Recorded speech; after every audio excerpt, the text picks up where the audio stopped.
18 जनवरी को हम बहुत ही विशेष और दिलचस्प प्रस्तुति दादा लेखराज से ब्रह्मा बाबा तक का सफर को दिखाने वाले हैं, जो एक सच्ची जीवन कहानी पर आधारित है। इसी वजह से आज की ये प्रस्तुति बेहद खास है। आपके हर सवाल का जवाब इसमें दिया गया है, तो इसे अंत तक जरूर देखिएगा ताकि ये 5000 वर्ष का जो अनसुना और अनकहा राज है आप समझ सके।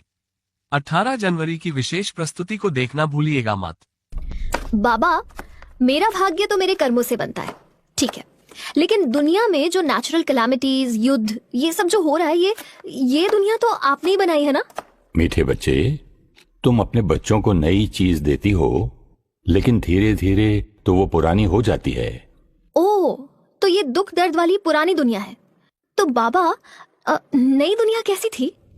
बच्चे, जैसे तुम्हारी दुनिया में सुबह, दोपहर, शाम, रात 24 घंटे का चक्र है, बसंत, गर्मी, पतझड़, सर्दी 365 दिन का चक्र है, ऐसे ही तुम्हारी सृष्टि पर 5000 वर्ष का चक्र है। उसमें भी 4 युग होते हैं। सृष्टि की सुबह में तुम आत्मा अपनी संपूर्ण अवस्था में थी। दिव्यता, प्रेम, सुख, एकता, आनंद तुम्हारे संस्कार थे। तुम्हारा शरीर निरोगी कंचन काया और प्रकृति सतो प्रधान थी। एक धर्म, एक राज्य, एक भाषा थी। तुम महलों में रहते थे और पुष्पक विमान में उड़ते थे। तुम संकल्पों से ही एक दूसरे की बात समझ लेते थे। इस पहले युग को सतयुग कहते हैं। हेवन, जन्नत, पैराडाइज, हम सब इसको याद करते हैं, लेकिन लोग कहते हैं स्वर्ग ऊपर होता है। बच्चे, स्वर्ग ऊपर अर्थात सतयुग में आत्मा की स्थिति ऊंची होती है। नरक नीचे अर्थात कलयुग में आत्मा की स्थिति नीचे आ गई है। तुम्हारी स्थिति ही तुम्हारी सृष्टि का आधार है। 1250 वर्ष के बाद सृष्टि की दोपहर त्रेता युग शुरू होता है। हर आत्मा देवात्मा होती है। इतने समय से कर्म करते, अनेक शरीर लेते हुए आत्मा की शक्ति घटने लगती है और 2500 वर्ष के बाद तुम्हारा तीसरा युग शुरू होता है। मतलब सृष्टि की शाम। प्रॉब्लम जरूर यहाँ से ही शुरू हुई होंगी। हाँ बच्चे, त्रेता युग तक सब कुछ एकता के सूत्र में था। एक सत्य धर्म था, लेकिन द्वापर से द्वैत शुरू होता है। धर्म और अधर्म, सत्य और असत्य, सुख और दुख शुरू होता है। तुम्हारी सृष्टि की जनसंख्या बढ़ती जाती है। लेकिन आत्मा एक शरीर छोड़ दूसरा शरीर लेती है, तो फिर और आत्माएं कहाँ से आती हैं? मीठे बच्चे, तुम सब आत्माएं मेरे साथ परम धाम में रहती हो, जिसे तुम मुक्ति धाम, परलोक भी कहती हो। अपने समय अनुसार तुम परम धाम से सृष्टि पर आती हो और कलयुग के अंत तक जन्म मरण के चक्र में रहती हो। साथ साथ परम धाम से निरंतर और आत्माएं सृष्टि पर आती रहती हैं। मतलब कुछ आत्माएं सतयुग में आएंगी, कुछ त्रेता में और कुछ द्वापर में। सब आत्माएं कलयुग एंड तक स्टेज पर रहेंगी, और कुछ तो कलयुग में भी आ रही है, क्योंकि पॉपुलेशन तो बढ़ती ही जा रही है। हाँ बच्चे, द्वापर युग में तुम आत्मा हो ये तुम भूलना शुरू करते हो और अपने शरीर को ही अपनी पहचान समझने लगते हो। तुम दूसरों के शरीर की तरफ आकर्षित होते हो और काम विकार की शुरुआत होती है। आत्मा की शक्ति घटने के कारण काम, क्रोध, लोभ, मोह, अहंकार तुम्हारे संस्कार बनने शुरू होते हैं। तो प्योर व्हाइट आत्मा पर द्वापर युग से दाग लगने शुरू हुए। बच्चे, जब विकार शुरू होते हैं तो दुख दर्द अनुभव होता है, और इसीलिए द्वापर युग में तुम्हें मेरी याद आती है। खुद को साकार शरीर समझने के कारण मुझ निराकार को भी साकार में ढूंढना शुरू करते हो, और मुझे याद करने के लिए मेरे चिन्ह शिव ज्योतिर्लिंग की स्थापना करते हो।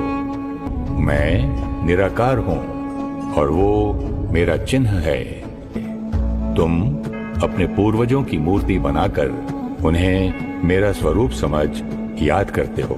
आपका मतलब है देवी देवताओं की मूर्ति हम उन्हें भगवान मानकर ही पूजते हैं।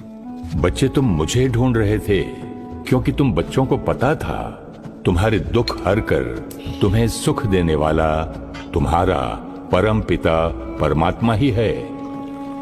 तुम्हें याद दिलाने के लिए कि तुम सब आत्माएं हो, एक परमात्मा की संतान, आपस में भाई भाई हो, बहुत विशेष पवित्र आत्माएं परम धाम से तुम्हारी सृष्टि पर आई थीं।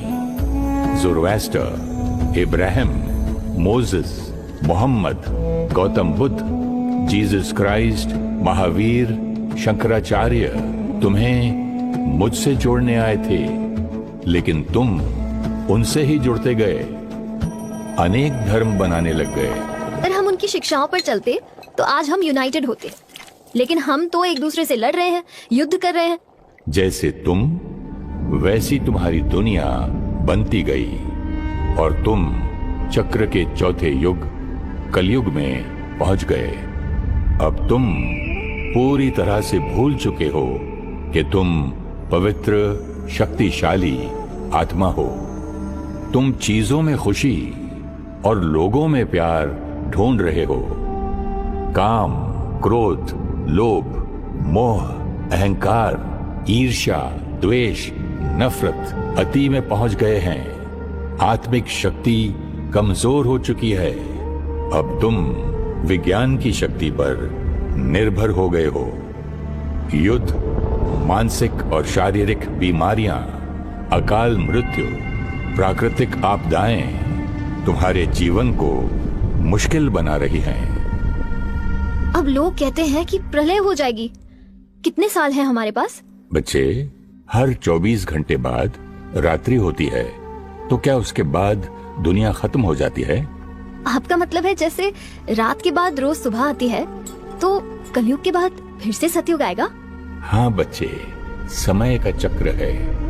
सृष्टि का विनाश नहीं होगा, कलयुगी संस्कारों का विनाश होगा और सतयुगी दुनिया स्थापन होगी।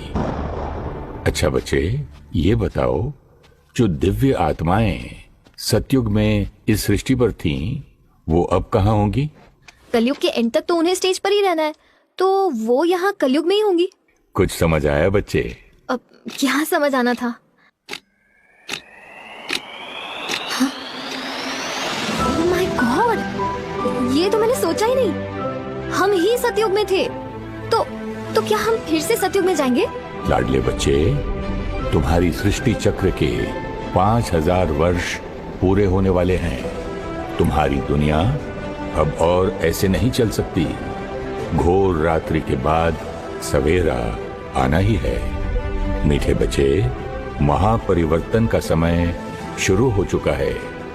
तुम ही सतयुग में दिव्य पावन आत्मा थे, तुम ही कलयुग में पतित बने हो और अब तुम ही पुनः सतयुगी देव आत्मा बनोगे। हाँ बच्चे, तुम ही सतयुगी देव आत्माएं बनोगे।